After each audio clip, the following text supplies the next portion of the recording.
Bangladesh premier league BPL 2025 শুরু হতে যাচ্ছে খুব শীঘ্রই এবং বিপিএল কিন্তু এই মুহূর্তেও বাংলাদেশের ফ্যান বেস ক্রিকেট প্রেমী বলে কিছুটা দর্শক পাচ্ছে, বাট বিপিএল আইপিএল এর অর্থে যদি আপনি হিসাব করেন ওইভাবে দর্শক জনপ্রিয়তা নাই।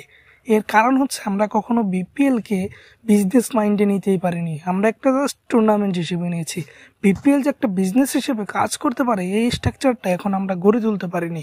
তো সেই স্ট্রাকচারটা কিভাবে গড়ে তোলা যায় বা আজকে আমরা আলোচনা করতে যাচ্ছি যে কিভাবে বিপিএল কে একটা স্ট্রাকচারাল টুর্নামেন্ট হিসেবে গঠন করা যায় তাই নিয়ে। এর পেছনে বেশ কয়েকটি কারণ রয়েছে, আজকে আমরা কেউ একটি কারণ নিয়ে আলোচনা করব। কিছু কারণ রয়েছে সেটা কিনা একদম 12 বছরের শিশুকে জিজ্ঞেস করলেও সেও বলতে পারবে। যারা টুকটাক বিপিএল ফলো করে তারা সবাই জানে যে ফ্যানদের সঙ্গে মূলত বিপিএল এ কি ধরনের কাহিনী হয়, যার জন্যই কিনা বিপিএল তাদের মান হারাচ্ছে।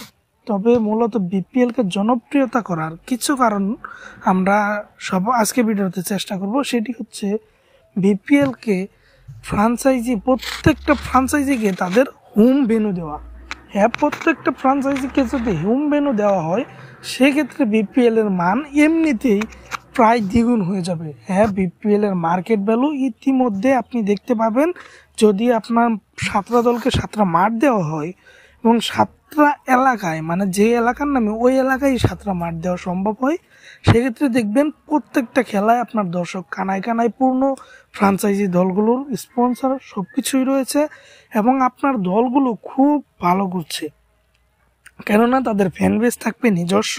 যেমন এখন ঢাকার ফ্যান বেস কিন্তু চট্টগ্রামেও আছে, আবার চট্টগ্রামের ফ্যান বেস কিন্তু ঢাকায়ও আছে। বাট ওই সময় এইটা হবে না, আইপিএল এর মতন একটা স্ট্রাকচারাল হয়ে যাবে।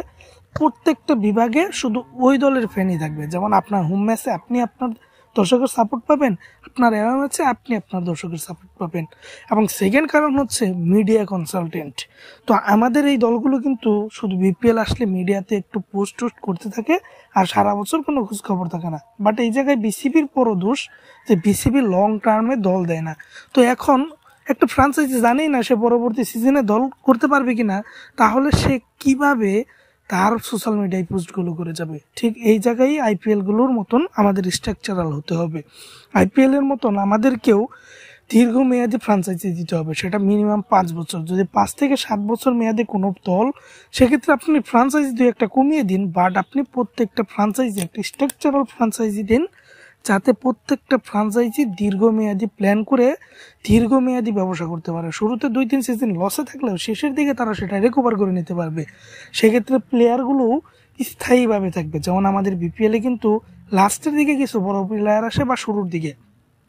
এর কারণ হচ্ছে যখন দেখা যায় যে অন্য কোনো ফ্রাঞ্চাইজি লিগ চলছে না, ঠিক ওই সময় কিছু প্লেয়ার বাংলাদেশে এসে খেলে যায়, 2-3টা ম্যাচ খেলে এবং চলে যায়। বাট আমাদের কি করতে হবে, 5-7টা সিজন যদি একাধারে একই নিয়ম হয়ে যায়, সেক্ষেত্রে অনেক বিদেশি প্লেয়ার আমরা পার্মানেন্ট পেয়ে যাব।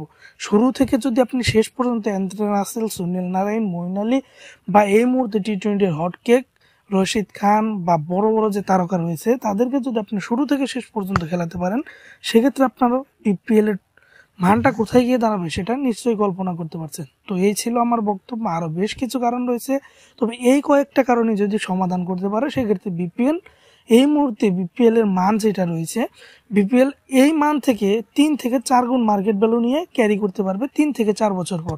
কি মনে হয় আপনার, সেটা কমেন্ট বক্সে কমেন্ট করবেন। স্পোর্টসের সব ধরনের আপডেট পেতে স্পোর্টস বয়লোকে সাবস্ক্রাইব করবেন। ধন্যবাদ।